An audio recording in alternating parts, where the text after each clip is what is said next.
Bismillahirrahmanirrahim. Assalamualaikum warahmatullahi wabarakatuh.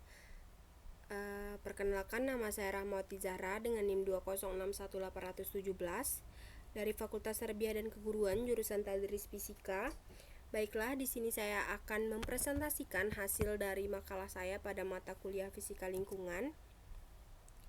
Langsung saja, pada materi kali ini membahas tentang bumi. Bumi adalah planet ketiga dari matahari yang merupakan planet terpadat dan terbesar kelima dari 8 planet dalam tata surya. Bumi juga merupakan planet terbesar dari 4 planet kebumian tata surya. Bumi terkadang disebut dengan dunia atau planet biru. Bumi terbentuk sekitar 4,54 miliar tahun yang lalu, dan kehidupan sudah muncul di permukaan paling tidak sekitar 3,5 miliar tahun yang lalu. Biosfer bumi kemudian secara perlahan mengubah atmosfer dan kondisi fisik dasar lainnya yang memungkinkan terjadinya perkembangbiakan organisme serta pembentukan lapisan ozon. Jadi, bumi merupakan salah satu planet yang memiliki kehidupan di dalamnya hingga saat ini.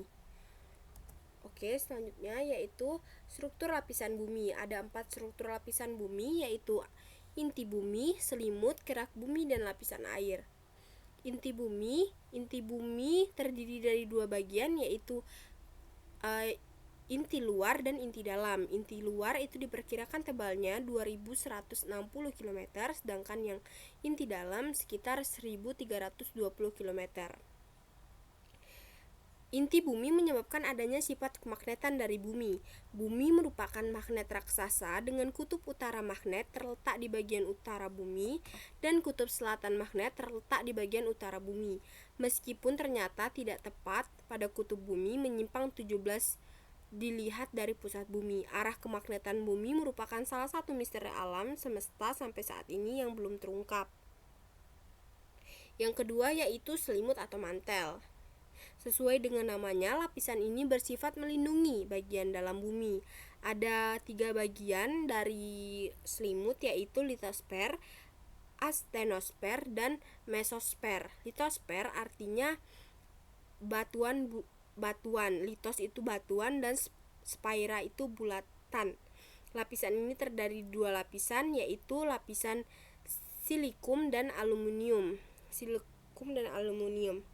Terdapat di sebelah atas sekali dengan berat jenis rata-rata 2,65 dan tebalnya sekitar 50 sampai 100 km. Yang kedua yaitu lapisan sima, silikum dan magnesium. Yang kedua yaitu ada astenosfer. Ini wujudnya agak kental, tebalnya 100 sampai 400 km. Yang terakhir ada mesosfer, yaitu wujudnya padat dengan tebal sekitar 2400 sampai 2750 km. Selanjutnya ada kerak bumi. Kerak bumi terdiri dari zat padat yang disebut dengan batuan. Adapun yang disebut dengan kerak itu seperti pasir, tanah, abu gunung api, kerikil, dan tanah liat. Ada 3 jenis golongan batuan, yaitu ada batuan baku, batuan sedimen, dan batuan metamorf yang akan saya jelaskan pada materi selanjutnya. Yang kedua yaitu ada lapisan air atau hidrosfer. Itu adalah semua perairan yang ada di bumi, yaitu samudra, lautan, danau, sungai, dan air tanah. Selanjutnya yaitu ada teori lempeng tektonik. Pengertian teori tektonik lempeng adalah salah satu teori mengenai perubahan relief di bumi. Teori berasal dari teori mengenai pergeseran benua. Benua di bumi adalah salah satu dari selimut yang ada di bumi. Selimut bumi atau litosfer membentuk lempengan-lempengan. Setiap lempengan tidak terkunci dalam satu wilayah, melainkan bergerak. Litosfer terdiri dari 20 segmen dengan ketebalan antara 40 km hingga 100 km. Akan tetapi terdapat litosfer yang memiliki ketebalan hingga 400 km. Lempeng yang ada di bumi bergerak dari satu tempat ke tempat yang lainnya. Selanjutnya yaitu ada jenis-jenis lempeng. Lempeng di bumi dibagi menjadi dua, yaitu lempeng samudra dan lempeng benua. Selanjutnya ada gempa bumi dan pengukuran kekuatannya. Jadi di gambar ada contoh gambar, yaitu gambar seismometer, alat untuk mengukur kekuatan dari gempa bumi. Artinya yaitu seismos gempa bumi dan metero artinya mengukur. Adalah alat atau sensor getaran yang biasanya dipergunakan untuk mendeteksi gempa bumi atau getaran pada permukaan tanah. Hasil rekaman dari alat ini disebut dengan seismogram. Seismograf memiliki instrumen sensitif yang dapat mendeteksi gelombang seismik yang dihasilkan oleh gempa bumi. Gelombang seismik yang terjadi selama gempa tergambar sebagai garis bergelombang pada seismogram. Seismologis mengukur garis-garis ini dan menghitung besaran gempa. Jadi ini adalah contoh dari alat untuk mengukur kekuatan gempa. Oke, selanjutnya ada batuan dan mineral. Batuan adalah suatu massa mineral yang dapat terdiri atas satu jenis mineral atau lebih. Nah, di sini ada beberapa jenis batuan yang tadi sudah janji saya akan jelaskan. Yang pertama yaitu ada batuan beku. Batuan beku adalah batuan yang berasal dari hasil pembekuan magma. Magma adalah massa batuan dalam keadaan cair bersuhu sangat tinggi. Batuan baku terdiri dari dua jenis, yaitu batuan baku dalam dan batuan baku luar. Yang selanjutnya ada batuan sedimen. Batuan sedimen adalah batuan yang terbentuk dari hasil proses pelapukan, erosi, pengangkutan, dan pengendapan dari batuan yang sudah ada, baik batuan beku, sedimen, maupun batuan metamorf. Oke, selanjutnya yaitu ada batuan metamorf.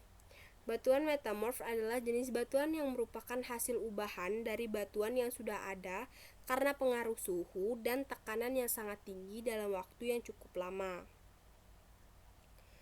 Batuan metamorf yang sangat terkenal antara lain adalah marmer, batu sabak, dan kuarsit. Selanjutnya ada mineral. Mineral adalah suatu bahan atau unsur kimia atau gabungan beberapa unsur kimia sebagai hasil proses alam, bersifat homogen dan mempunyai susunan atau rumus kimia tertentu.